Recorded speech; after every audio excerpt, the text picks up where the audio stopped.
ಇಂದಿನಂತೆ ನಮ್ಮ ಜೊತೆಗೆ ಮತ್ತೆ ನಮ್ಮ ಗೆಸ್ಟ್ ಬಸವರಾಜ್ ಇಟ್ನಾಳ್ ಅವರು ಜಾಯ್ನ್ ಆಗಿದ್ದಾರೆ. ಇಟ್ನಾಳ್ ಅವರೇ, ಇಲ್ಲಿ ಮನೆಗಳನ್ನ ಬೀಳಿಸಿದರೆ ಕೇರಳದ ಎಂಪಿಗಳು ಶಾಸಕರು ಬಂದು ಮಾತಾಡ್ತಾರೆ. ಹೈಕಮಾಂಡ್ ಅಲ್ಲಿ ಕೇರಳ ಮೂಲದವರು ನಮ್ಮ ಕರ್ನಾಟಕ ಸರ್ಕಾರಕ್ಕೆ ಸೂಚನೆಯನ್ನ ಕೊಡ್ತಾರೆ. ಕೇರಳದಲ್ಲಿ ನಮ್ಮ ಕನ್ನಡಿಗರ ವಿರುದ್ಧ ಆಗುವ ಅನ್ಯಾಯಗಳನ್ನ ನಮ್ಮ ರಾಜ್ಯದ ಇದೇ ಶಾಸಕರು ಸಚಿವರು ಹೋಗಿ ಕೇರಳಕ್ಕೆ ಹೋಗಿ ಯಾಕೆ ಪ್ರಶ್ನೆ ಮಾಡಬಾರದು? ಗಡಿ ಭಾಗದಲ್ಲಿ ಕನ್ನಡ ಶಾಲೆಗಳ ಪರಿಸ್ಥಿತಿ ಏನಿದೆ ಇವತ್ತು, ಕಾಸರಗೋಡಿನಲ್ಲಿ ಏನಾಗ್ತಾ ಇದೆ, ಈ ಅನ್ಯಾಯವನ್ನ ನಮ್ಮ ರಾಜ್ಯದ ಶಾಸಕರು ಸಂಸದರು ನಮ್ಮ ಸರ್ಕಾರ ಕೇರಳಕ್ಕೆ ಹೋಗಿ ಪ್ರಶ್ನೆ ಮಾಡಿ ಇವ್ರ ತಾಕತ್ತನ್ನ ಪ್ರದರ್ಶನ ಮಾಡಲಿ. ಸುಮ್ಮನೆ ಕೂತಿದಾರಲ್ಲ, ಇಷ್ಟೆಲ್ಲ ಆಗ್ತಾ ಇದ್ರು ಕೂಡ ಯಾಕೆ ಇವ್ರಿಗೆ ತಾಕತ್ತಿಲ್ವಾ, ದಮ್ಮಿಲ್ವಾ? ಇದ್ದಂಗಿಲ್ಲ ಇದ್ದಂಗಿಲ್ಲ ಕಾಣ್ತಾ ಇಲ್ಲ. ಎಲ್ಲ ಶಾಸಕರನ್ನ ಸಂಸ್ಥರನ್ನ ಹೇಳಿದವ್ರೆ ಈ ಕರ್ನಾಟಕದಲ್ಲೇ ಇರುವುದೇ ಕೇರಳದಲ್ಲಿ ಹೋಗಲ್ಲ ಅಂತ ಹೇಳಿ ಪಿಣರಾಯಿ ವಿಜಯನ್ ಸಿದ್ದರಾಮಯ್ಯಲ್ಲ Vijayan Bengaluru start of Karnataka not Kerala ಅಂತ ಯಾಕೆ ಹೇಳಿಲ್ಲ? ಯಾಕಂದ್ರೆ ಇದು ಗಟ್ಟಿಯಾಗಿ ಸರ್ಕಾರದಲ್ಲಿ ಒಂದು ರೀತಿಯ ಒಂದು ಉದ್ಘಾಟನೆಯಿಂದ ಅನೇಕ ಬಾರಿ ಮಾತಾಡುವಂತ ಸಿದ್ದರಾಮಯ್ಯ ಈ ರೀತಿಯ ಒಂದು ಉದ್ಘಾಟನೆಗೆ ಯಾಕೆ ಸುಮ್ಮನಿದ್ದಾರೆ? ಇದು ಉದ್ಘಾಟನೆ ಇದು ಕೇರಳದ ಉದ್ಘಾಟನೆ ಇದು ಯಾಕೆ ಸುಮ್ಮನಿದ್ದಾರೆ? ಏನು ಮಾಡಿದ್ದಾರೆ ಬಿಡಿಗೆ ಅಧಿಕಾರಿಗಳು? ಬಿಡಿಗೆ ಕಾನೂನು ಪಕ್ಕ ತಗೊಂಡಿದ್ದಾರೆ. ಏನ್ ಅದರಲ್ಲಿ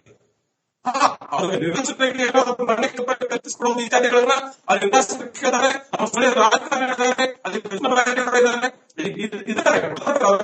ಹೀಗಾಗಿ ಕೇಳಬೇಕಿದನ್ನ ನಾವು ಅದಕ್ಕೆ ನಾಳೆಯಿಂದ ಕನ್ನಡ ಶಾಸಕ ಸಂಸ್ಥೆ ಹೋಗ್ಬೇಕು ಕೇರಳದ ಕನ್ನಡ ಶಾಲೆಗಳನ್ನ ವಿಸಿಟ್ ಮಾಡಬೇಕು. ಅಷ್ಟೇ ಆಗಲ್ಲ, ಅಲ್ಲಿ ದೇವಸ್ಥಾನಗಳಲ್ಲಿ ನಡೀತಾರೆ ಒಂದು ಬೆಳವಣಿಗೆ ಬಗ್ಗೆ ಮಾತಾಡಬೇಕು, ಟ್ವೀಟ್ ಮಾಡಬೇಕು. ಅವಾಗ ಏನು ಒಂದು ರಾಜ್ಯದ ಒಂದು ಒಂದು ಇಂಟಿಗ್ರೇಟ್ ಹೇಗೆ ರೆಸ್ಪೆಕ್ಟ್ ಮಾಡ್ಬೇಕು, ನಾವು ಒಂದು ರಾಜ್ಯ ಸರ್ಕಾರದ ಬಾಧ್ಯತೆಗಳೇನು, ಅದರ ನೀತಿಗಳಿಗೆ ಅರ್ಥ ಆಗ್ತದೆ. ಪಿಣರಾಯಿ ವಿಜಯನ್ ಮಕ್ಕಳು ಅಲ್ಲ. He's not an immigrant. He's very senior and citizen politician. You should know this. He calls himself great democrat. He believes in the Constitution. He should know what Constitution says. Constitution says it is not. He says something. He knows the difference between states. Even then he is talking. He is going off line. Fine.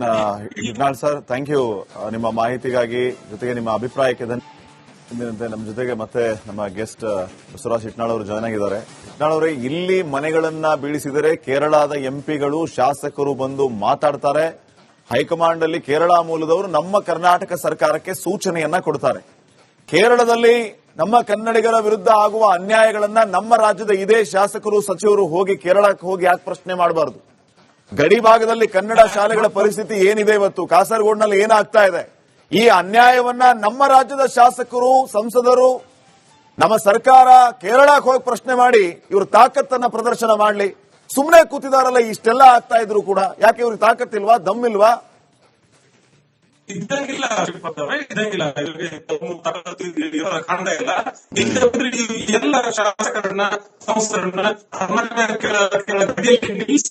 ಹೇಳಿದವ್ರೆ ಈ ಕರ್ನಾಟಕದಲ್ಲೇ ಇರುವುದೇ ಕೇರಳದಲ್ಲಿ ಹೋಗಲ್ಲ ಅಂತ ಹೇಳಿ ಪಿಣರಾಯಿ ವಿಜಯನ್ ಸಿದ್ದರಾಮಯ್ಯಲ್ಲ Vijayan Bengaluru start of Karnataka not Kerala ಅಂತ ಯಾಕೆ ಹೇಳಿಲ್ಲ? ಯಾಕಂದ್ರೆ ಇದು ಗಟ್ಟಿಯಾಗಿ ಸರ್ಕಾರದಲ್ಲಿ ಒಂದು ರೀತಿಯ ಒಂದು ಉದ್ಘಾಟನೆಯಿಂದ ಅನೇಕ ಬಾರಿ ಮಾತಾಡುವಂತ ಸಿದ್ದರಾಮಯ್ಯ ಈ ರೀತಿಯ ಒಂದು ಉದ್ಘಾಟನೆಗೆ ಯಾಕೆ ಸುಮ್ಮನಿದ್ದಾರೆ? ಇದು ಉದ್ಘಾಟನೆ ಇದು ಕೇರಳದ ಉದ್ಘಾಟನೆ ಇದು ಯಾಕೆ ಸುಮ್ಮನಿದ್ದಾರೆ? ಏನು ಮಾಡಿದ್ದಾರೆ ಬಿಡಿಗೆ ಅಧಿಕಾರಿಗಳು? ಬಿಡಿಗೆ ಕಾನೂನು ಪಕ್ಕ ತಗೊಂಡಿದ್ದಾರೆ. ಏನ್ ಅದರಲ್ಲಿ ಅನೇಕ ಕಲ್ಪಿಸಿಕೊಳ್ಳುವ ಇತ್ಯಾದಿಗಳನ್ನ ಅಲ್ಲಿ ನಿರ್ದೇಶಕರಿದ್ದಾರೆ, ನಮ್ಮ ಸ್ಥಳೀಯ ರಾಜಕಾರಣಿಗಳಿದ್ದಾರೆ, ಅಲ್ಲಿ ಇದ್ದಾರೆ. ಹೀಗಾಗಿ ಕೇಳಬೇಕಿದನ್ನ ನಾವು ಅದಕ್ಕೆ ನಾಳೆಯಿಂದ ಕನ್ನಡ ಶಾಸಕ ಸಂಸ್ಥೆ ಹೋಗ್ಬೇಕು ಕೇರಳದ ಕನ್ನಡ ಶಾಲೆಗಳನ್ನ ವಿಸಿಟ್ ಮಾಡಬೇಕು. ಅಷ್ಟೇ ಆಗಲ್ಲ, ಅಲ್ಲಿ ದೇವಸ್ಥಾನಗಳಲ್ಲಿ ನಡೀತಾರೆ ಒಂದು ಬೆಳವಣಿಗೆ ಬಗ್ಗೆ ಮಾತಾಡಬೇಕು, ಟ್ವೀಟ್ ಮಾಡಬೇಕು. ಅವಾಗ ಏನು ಒಂದು ರಾಜ್ಯದ ಒಂದು ಒಂದು ಇಂಟಿಗ್ರೇಟ್ ಹೇಗೆ ರೆಸ್ಪೆಕ್ಟ್ ಮಾಡ್ಬೇಕು, ನಾವು ಒಂದು ರಾಜ್ಯ ಸರ್ಕಾರದ ಬಾಧ್ಯತೆಗಳೇನು, ಅದರ ನೀತಿಗಳಿಗೆ ಅರ್ಥ ಆಗ್ತದೆ. ಪಿಣರಾಯಿ ವಿಜಯನ್ ಮಕ್ಕಳು ಅಲ್ಲ. He's not an immigrant. He's very senior and citizen politician. You should know this. He calls himself great democrat. He believes in the Constitution. He should know what Constitution says. Constitution says it is not. He says something. He knows the difference between states.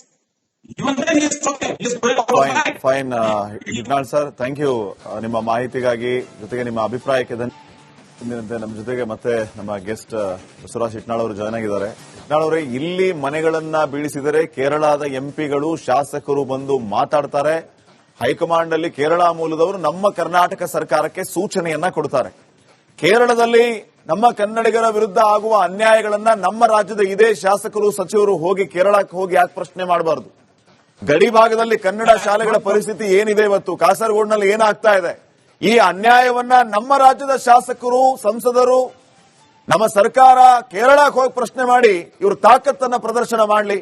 ಸುಮ್ಮನೆ ಕೂತಿದಾರಲ್ಲ, ಇಷ್ಟೆಲ್ಲ ಆಗ್ತಾ ಇದ್ರು ಕೂಡ ಯಾಕೆ ಇವ್ರಿಗೆ ತಾಕತ್ತಿಲ್ವಾ, ದಮ್ಮಿಲ್ವಾ? ಇದ್ದಂಗಿಲ್ಲ ಇದ್ದಂಗಿಲ್ಲ ಇರೋರ ಕಾರಣ ಇಲ್ಲ. ಎಲ್ಲ ಶಾಸಕರನ್ನ, ಸಂಸ್ಥರನ್ನ ಗಡಿಯಲ್ಲಿ ನಿಲ್ಲಿಸಿ ಹೇಳಿದವ್ರಿಗೆ ಈ ಕರ್ನಾಟಕದಲ್ಲೇ ಇರುವುದೇ, ಕೇರಳದಲ್ಲಿ ಹೋಗಲ್ಲ ಅಂತ ಹೇಳಿ ಪಿಣರಾಯಿ ವಿಜಯನ್ ಸಿದ್ದು ಹೇಳಬೇಕಾಗಿತ್ತಲ್ಲ, Vijayan Bengaluru start of Karnataka not Kerala ಅಂತ ಯಾಕೆ ಹೇಳಿಲ್ಲ? ಯಾಕಂದ್ರೆ ಎಷ್ಟು ಗಟ್ಟಿಯಾಗಿ ಸದನದಲ್ಲಿ ಒಂದು ರೀತಿಯ ಒಂದು ಉದ್ಘಾಟನೆಯಿಂದ ಅನೇಕ ಬಾರಿ ಮಾತಾಡುವಂತ ಸಿದ್ದರಾಮಯ್ಯ ಈ ರೀತಿಯ ಒಂದು ಉದ್ಘಾಟನೆಗೆ ಯಾಕೆ ಸುಮ್ಮನಿದ್ದಾರೆ? ಇದು ಉದ್ಘಾಟನೆ, ಇದು ಕೇರಳದ ಉದ್ಘಾಟನೆ, ಇದು ಯಾಕೆ ಸುಮ್ಮನಿದ್ದಾರೆ? ಏನ್ ಮಾಡಿದ್ದಾರೆ? ಪೀಳಿಗೆ ಅಧಿಕಾರಿಗಳು ಪೀಳಿಗೆ ಕಾನೂನು ಪ್ರಕಾರ ಕ್ರಮ ತಗೊಂಡಿದ್ದಾರೆ. ಏನ್ ಜಾಸ್ತಿ ಅದರಲ್ಲಿ ನಿರ್ದೇಶಕರಿಗೆ ಕಲ್ಪಿಸಿಕೊಳ್ಳುವ ಇತ್ಯಾದಿಗಳನ್ನ ಅಲ್ಲಿ ನಿರ್ದೇಶಕರಿದ್ದಾರೆ, ನಮ್ಮ ಸ್ಥಳೀಯ ರಾಜಕಾರಣಿಗಳಿದ್ದಾರೆ, ಅಲ್ಲಿ ಕೃಷ್ಣ ಇದ್ದಾರೆ. ಹೀಗಾಗಿ ಕೇಳಬೇಕಿದನ್ನ ನಾವು ಅದಕ್ಕೆ ನಾಳೆಯಿಂದ ಕನ್ನಡ ಶಾಸಕ ಸಂಸ್ಥೆ ಹೋಗ್ಬೇಕು. ಕೇರಳದ ಪ್ರತಿಯೊಂದು ಕನ್ನಡ ಸ್ಥಳಗಳನ್ನ ವಿಸಿಟ್ ಮಾಡಬೇಕು. ಅಷ್ಟೇ ಅಲ್ಲ, ಅಲ್ಲಿ ದೇವಸ್ಥಾನಗಳಲ್ಲಿ ನಡೀತಿರೋ ಒಂದು ಬೆಳವಣಿಗೆ ಬಗ್ಗೆ ಮಾತಾಡಬೇಕು, ಇದು ಮಾಡಬೇಕು. ಅವಾಗ ಏನು ಒಂದು ರಾಜ್ಯದ ಒಂದು ಏನಂತಾರೆ ಒಂದು ಇಂಟಿಗ್ರೇಷನ್ ಹೇಗೆ ರೆಸ್ಪೆಕ್ಟ್ ಮಾಡ್ಬೇಕು, ನಾವು ಒಂದು ರಾಜ್ಯ ಸರ್ಕಾರದ ಬಾಧ್ಯತೆಗಳೇನು, ಅದರ ಮಿತಿಗಳಿಗೆ ಅರ್ಥ ಆಗುತ್ತೆ.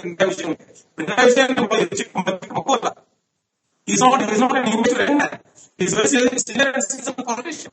You should know this. He calls himself a great Democrat. He believes in the Constitution. He should know what Constitution says. Constitution says it is not. He says something. He knows the difference between states. Even then he is talking. He is going offline. Fine Hitnal sir, thank you ನಿಮ್ಮ ಮಾಹಿತಿಗಾಗಿ, ಜೊತೆಗೆ ನಿಮ್ಮ ಅಭಿಪ್ರಾಯಕ್ಕೆ ಧನ್ಯವಾದ. ನಮ್ಮ ಜೊತೆಗೆ ಮತ್ತೆ ನಮ್ಮ guest Basavaraj Hitnal ಅವರು ಜಾಯ್ನ್ ಆಗಿದ್ದಾರೆ. ಹಿಟ್ನಾಳ್ ಅವರೇ, ಇಲ್ಲಿ ಮನೆಗಳನ್ನ ಬೀಳಿಸಿದರೆ ಕೇರಳದ ಎಂಪಿಗಳು, ಶಾಸಕರು ಬಂದು ಮಾತಾಡ್ತಾರೆ. ಹೈಕಮಾಂಡ್ ಅಲ್ಲಿ ಕೇರಳ ಮೂಲದವರು ನಮ್ಮ ಕರ್ನಾಟಕ ಸರ್ಕಾರಕ್ಕೆ ಸೂಚನೆಯನ್ನ ಕೊಡ್ತಾರೆ. ಕೇರಳದಲ್ಲಿ ನಮ್ಮ ಕನ್ನಡಿಗರ ವಿರುದ್ಧ ಆಗುವ ಅನ್ಯಾಯಗಳನ್ನ ನಮ್ಮ ರಾಜ್ಯದ ಇದೇ ಶಾಸಕರು, ಸಚಿವರು ಹೋಗಿ ಕೇರಳಕ್ಕೆ ಹೋಗಿ ಯಾಕೆ ಪ್ರಶ್ನೆ ಮಾಡಬಾರದು? ಗಡಿ ಭಾಗದಲ್ಲಿ ಕನ್ನಡ ಶಾಲೆಗಳ ಪರಿಸ್ಥಿತಿ ಏನಿದೆ ಇವತ್ತು, ಕಾಸರಗೋಡಿನಲ್ಲಿ ಏನಾಗ್ತಾ ಇದೆ, ಈ ಅನ್ಯಾಯವನ್ನ ನಮ್ಮ ರಾಜ್ಯದ ಶಾಸಕರು, ಸಂಸದರು, ನಮ್ಮ ಸರ್ಕಾರ ಕೇರಳಕ್ಕೆ ಹೋಗಿ ಪ್ರಶ್ನೆ ಮಾಡಿ ಇವ್ರ ತಾಕತ್ತನ್ನ ಪ್ರದರ್ಶನ ಮಾಡಲಿ. ಸುಮ್ಮನೆ ಕೂತಿದಾರಲ್ಲ, ಇಷ್ಟೆಲ್ಲ ಆಗ್ತಾ ಇದ್ರು ಕೂಡ ಯಾಕೆ ಇವ್ರಿಗೆ ತಾಕತ್ತಿಲ್ವಾ, ದಮ್ಮಿಲ್ವಾ? ಇದ್ದಂಗಿಲ್ಲ ಇದ್ದಂಗಿಲ್ಲ ಇರೋರ ಕಾರಣ ಇಲ್ಲ. ಎಲ್ಲ ಶಾಸಕರನ್ನ, ಸಂಸ್ಥರನ್ನ ಗಡಿಯಲ್ಲಿ ನಿಲ್ಲಿಸಿ ಹೇಳಿದವ್ರಿಗೆ ಈ ಕರ್ನಾಟಕದಲ್ಲೇ ಇರುವುದೇ, ಕೇರಳದಲ್ಲಿ ಹೋಗಲ್ಲ ಅಂತ ಹೇಳಿ ಪಿಣರಾಯಿ ವಿಜಯನ್ ಸಿದ್ದು ಹೇಳಬೇಕಾಗಿತ್ತಲ್ಲ, Vijayan Bengaluru start of Karnataka not Kerala ಅಂತ ಯಾಕೆ ಹೇಳಿಲ್ಲ? ಯಾಕಂದ್ರೆ ಎಷ್ಟು ಗಟ್ಟಿಯಾಗಿ ಸದನದಲ್ಲಿ ಒಂದು ರೀತಿಯ ಒಂದು ಉದ್ಘಾಟನೆಯಿಂದ ಅನೇಕ ಬಾರಿ ಮಾತಾಡುವಂತ ಸಿದ್ದರಾಮಯ್ಯ ಈ ರೀತಿಯ ಒಂದು ಉದ್ಘಾಟನೆಗೆ ಯಾಕೆ ಸುಮ್ಮನಿದ್ದಾರೆ? ಇದು ಉದ್ಘಾಟನೆ, ಇದು ಕೇರಳದ ಉದ್ಘಾಟನೆ, ಇದು ಯಾಕೆ ಸುಮ್ಮನಿದ್ದಾರೆ? ಏನ್ ಮಾಡಿದ್ದಾರೆ? ಪೀಳಿಗೆ ಅಧಿಕಾರಿಗಳು ಪೀಳಿಗೆ ಕಾನೂನು ಪ್ರಕಾರ ಕ್ರಮ ತಗೊಂಡಿದ್ದಾರೆ. ಏನ್ ಜಾಸ್ತಿ ಅದರಲ್ಲಿ ನಿರ್ದೇಶಕರಿಗೆ ಕಲ್ಪಿಸಿಕೊಳ್ಳುವ ಇತ್ಯಾದಿಗಳನ್ನ ಅಲ್ಲಿ ನಿರ್ದೇಶಕರಿದ್ದಾರೆ, ನಮ್ಮ ಸ್ಥಳೀಯ ರಾಜಕಾರಣಿಗಳಿದ್ದಾರೆ, ಅಲ್ಲಿ ಕೃಷ್ಣ ಇದ್ದಾರೆ. ಹೀಗಾಗಿ ಕೇಳಬೇಕಿದನ್ನ ನಾವು ಅದಕ್ಕೆ ನಾಳೆಯಿಂದ ಕನ್ನಡ ಶಾಸಕ ಸಂಸ್ಥೆ ಹೋಗ್ಬೇಕು.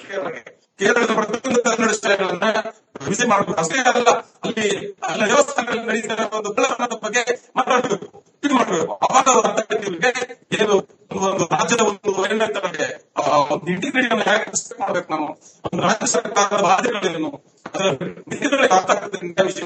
ಪಿಣರಾಯಿ ವಿಜಯನ್ ಮಕ್ಕಳು ಅಲ್ಲ. He's not an immigrant.